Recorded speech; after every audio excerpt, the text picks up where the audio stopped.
On s'est fait manipuler depuis le début. Est-ce que vous connaissez la théorie sur la véritable histoire de Dora l'exploratrice?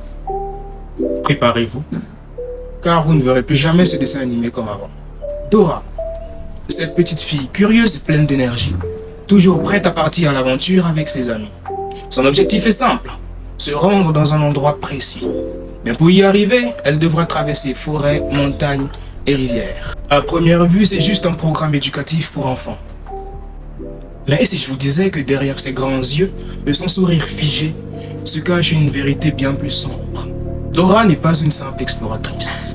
Vous pensiez regarder un dessin animé pour enfants, alors qu'en réalité, vous étiez les spectateurs d'un malheur. D'après une théorie glaçante, Dora aurait eu un accident en forêt. Inconsciente, elle a été transportée d'urgence à l'hôpital. On a réussi à stabiliser son état. Mais il y a un problème. Elle est toujours vivante. Mais elle ne s'est jamais réveillée.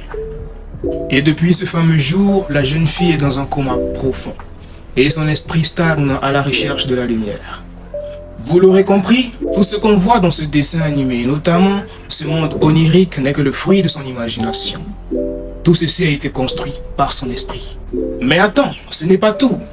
Quand on observe les personnages de plus près, on se rend compte que rien n'est laissé au hasard. Tu te souviens de Shipper, le renard voleur?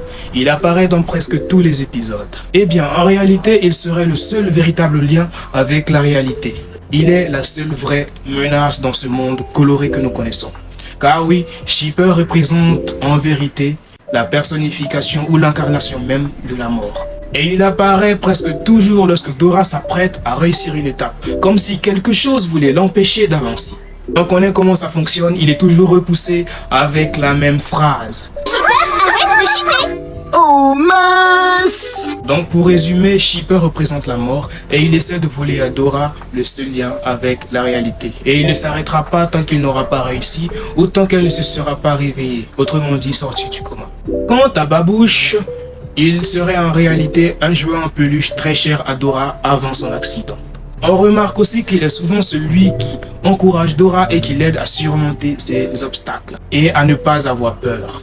Eh bien, il représente dans cette théorie l'espoir de la jeune fille de revivre, l'espoir de la jeune fille de regagner la réalité.